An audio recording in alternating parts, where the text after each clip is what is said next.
Welcome to A Talk with Armani. I am your host, Armani Iman. This is the show that takes you behind the scenes and in front of the screen of all different types of productions. Whether it's a feature film, a brand new TV show, or writing a book, I introduce you to those powerhouses that make those productions work. Make sure you stay tuned as I bring to you my first guest.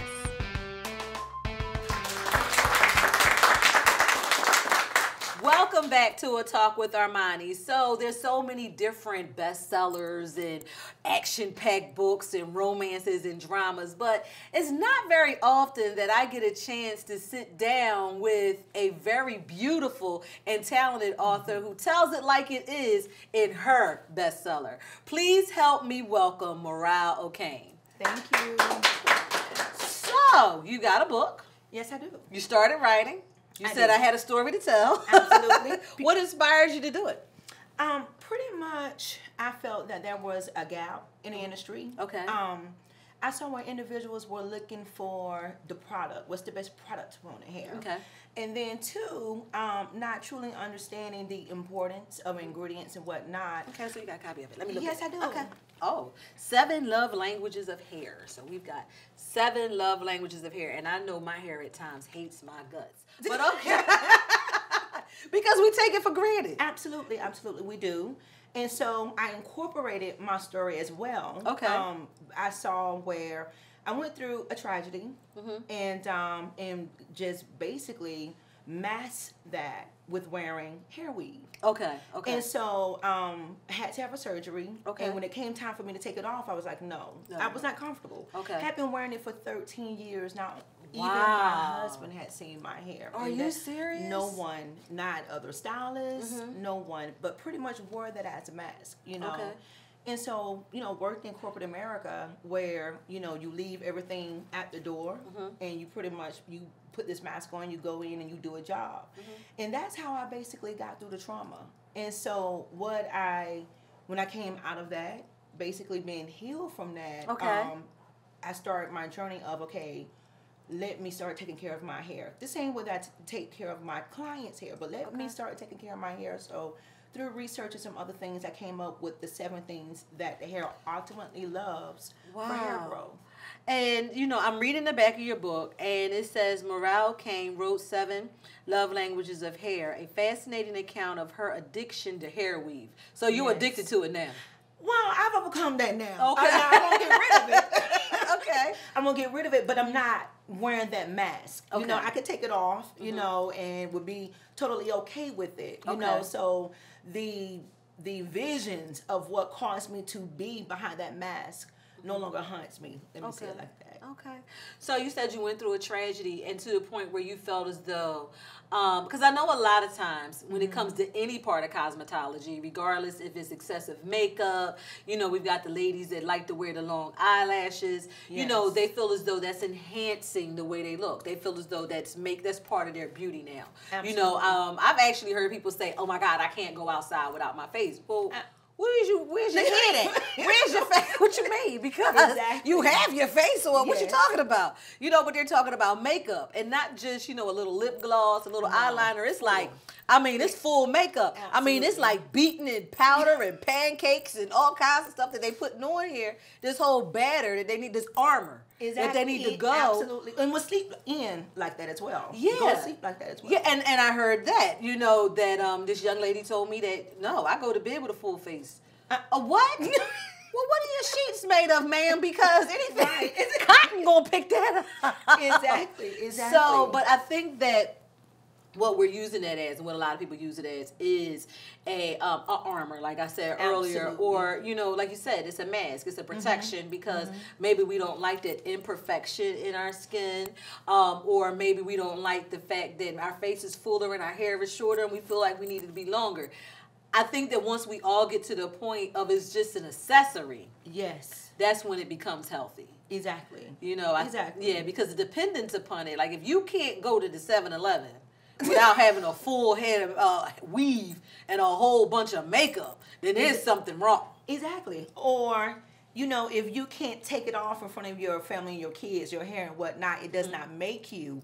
But once you attach that to something that is negative or traumatic in your life, then that's what it's a problem. Because you said not even your mate had seen you? No, but what basically happened is I've always done my hair. Okay. I always, been a cosmetologist for many years. Right. And so lost 2 children in a house fire. Okay. And suffered from that house fire myself, breaking both of my ankles. I was in a wheelchair. And so I could not do my hair. But being depressed, not wanting to, my hair suffered.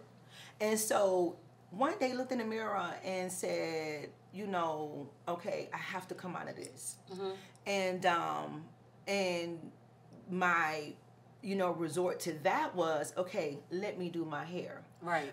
Because again, I'm coming from corporate America, and you dress it up. Right.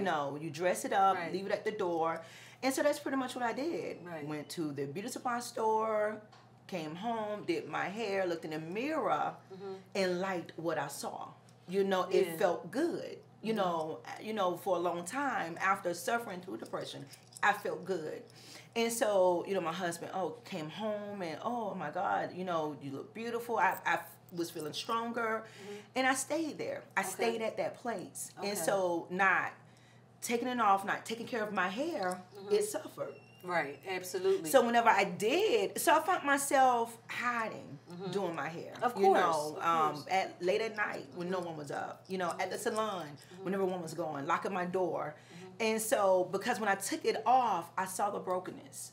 Well, and you know what? And I think also, and this is the psychology coming out of me, but I think also because of how you lost it, you may have associated that loss with that bigger loss. Exactly. And it's a constant reminder. What I mean? And even if it was on a subconscious level, like maybe you wasn't thinking about it on the forefront, but some part of your mind takes you back to that time when it took place. And that can keep you stuck.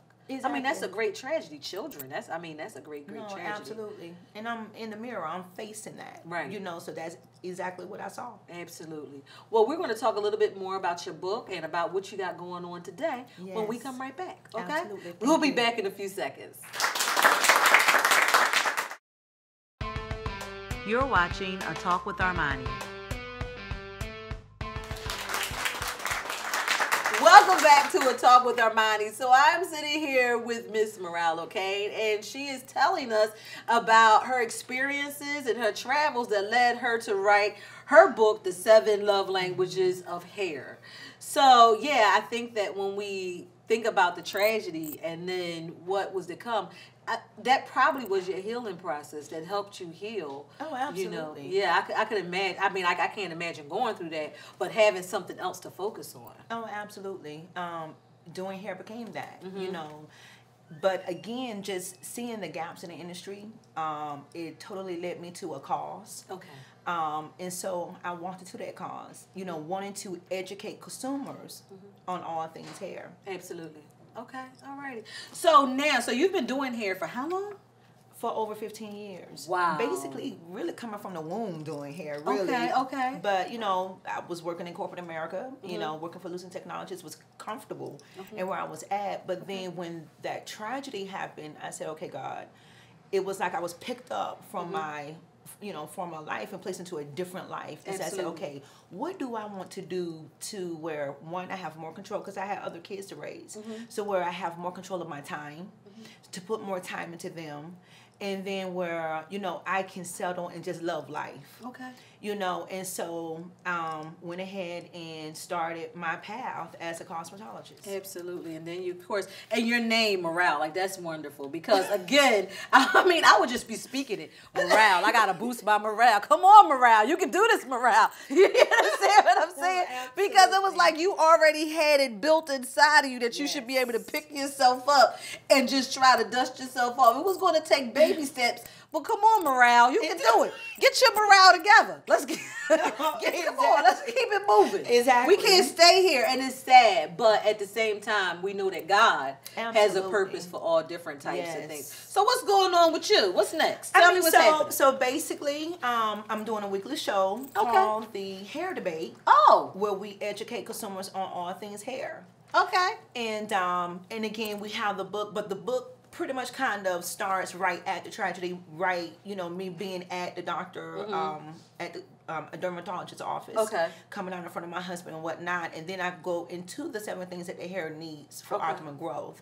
And so I have another book that will be coming back after, you know, this book, pretty much kind of talking about that tragedy and getting to this point of being healed, and then and again, you know, producing a show, wanted to definitely see the hair debate grow further into a show. So your hair debate, where does it come on at? Where can we watch the hair debate? The hair debate, you can capture that on Facebook. Okay. Right now it's on Facebook. We are getting ready to move it to a YouTube channel. Okay. Hopefully to be picked up. Let me just say that. But that's, you know, that's our goal.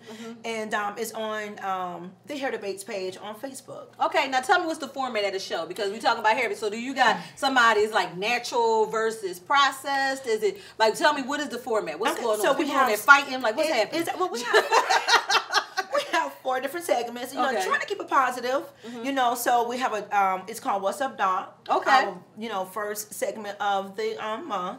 We have that. We have Fall Fashion and Flair, where we kind of talk about the fall, the fashion dealing with hair. And we have a segment called Loose Strands, where we have our writers, they write their own stories, talking about different storylines of and it could be good, bad, the ugly. We welcome it all. And so we have the several different segments where we pretty much kind of talk about, it's called What's Up Doc. And we have a dermatologist that comes on, and we, you know, really get deep into what the body needs from the inside out for optimal growth. And then we have the Fall Fashion and Flair, where we talk about, we connect that fashion and hair. And so we bring about people that's in the industry and different artists, designers to talk about that. And then we have a Loose Strands, you know, where we have our writers, they write in their own story pertaining to hair. And we take the good, bad, and the ugly, you know. And so we read, take a story a month and share that and get feedback from our followers. And so that sounds wonderful. I mean, I'm truly excited with definitely how everything is patterned out. And it's called The Hair Debate. The Hair Debate. And it's on Facebook. It's on Facebook, where we debate, debunk, and discover all things hair. Wow. Well, I'm very, very happy. First of all, thank you so much for coming on the show. And not only just coming on the show and being my guest, but also for sharing your story and then going into details about it. Because I believe that we get strength from other people's experiences.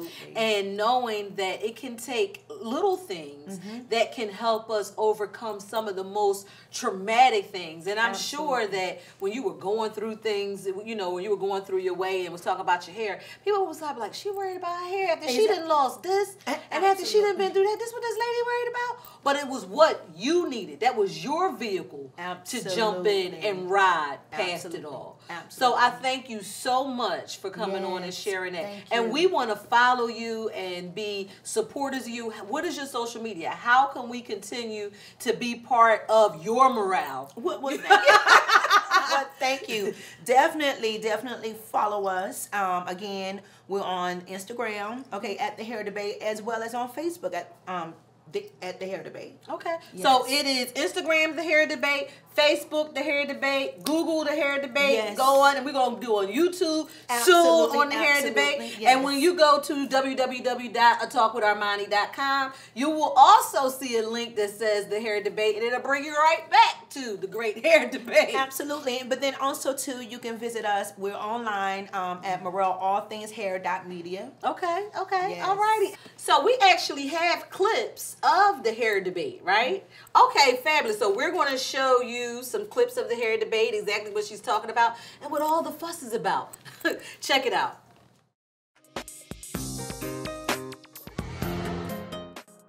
Truth. What is truth to you? There's power in knowledge. My name is Ocain of Sweet Morality Salon. I'm a licensed master cosmetologist, have been serving clients for over 17 years. I'm an expert when it comes to hair analyzation and healthy hair care. Analyzing hair and knowing that product alone is not always the solution. Welcome to thehairdebate.com, where we debate, debunk, and discover all things hair is a part of our value system. For the consumer, the benefit of joining thehairdebate.com is being a part of this diversified platform whose education is based on this simple fact: hair is hair. Our board consists of professionals such as licensed cosmetologists, trichologists, doctors, specialists, nurses, nutritionists that embark with similar values and commitment to our community. This multicultural hair platform will fill the gap of hair care and health care through education displayed on our debate forum, blogs, professional interviews, and real-life stories. Our hair gallery will display how diverse our industry is. We come to debunk the old traditions, old wives' tales, and experience advice in kitchen beauticians. The hair debate, backed by professionals, will be able to answer all of your hair questions and concerns. For the licensed professional, what does partnering with the hair debate mean? Being among the many salons that give back to the community, this website is here to make a real difference in this industry. We have partnered with dermatologist Dr. Nikki Hill, specializing in hair care, Salon Panay of Buckhead, TASB, Kamala Jones of Salon Studio Suites, Joel Crosby of Vitality Method, and Atlanta Natural Hair Care Professional, just to name a few. You will have access to a network with many sources and be the first to know what's happening in and around the industry. If it's education that you need or contractors to make enhancements to your salon, you name it, we will be able to connect you with a professional so that you will be successful as a salon operating in high standards. The hair debate will be the first source that consumers will come to trust and seek. TheHairDebate.com, where we debate, debunk, and discover all things hair. Wow, so they really get involved with the hair debate and explaining things and going on with things and really expressing their opinions. Absolutely. Well, thank you once again for coming on. Oh, wait a minute. I have a gift for you. So it's the holidays, and this is one of our last 5 shows of the year. And I just wanted to give you a token of my appreciation for coming on the show. It's not much, but Merry Christmas. You know, a lot of us don't get gifts. Yes. We give them. But we don't get them. You know what I mean? So this is my gift to you. Thank you so much. Okay? Thank you for having me. Of course. I enjoyed it. Of course. We'll be right back. You're watching A Talk with Armani.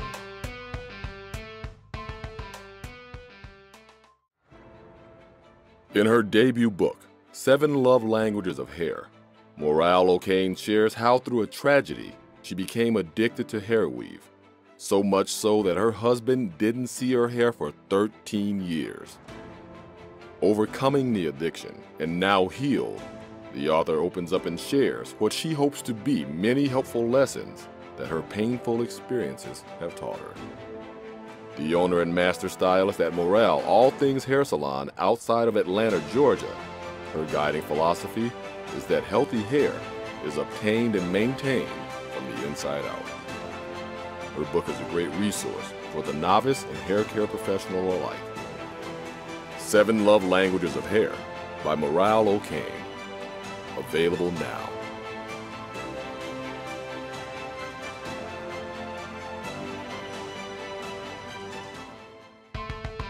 You're watching A Talk with Armani. Welcome back to A Talk with Armani. Thank you for tuning in, and thanks again to my very special guest, Morale Ocain.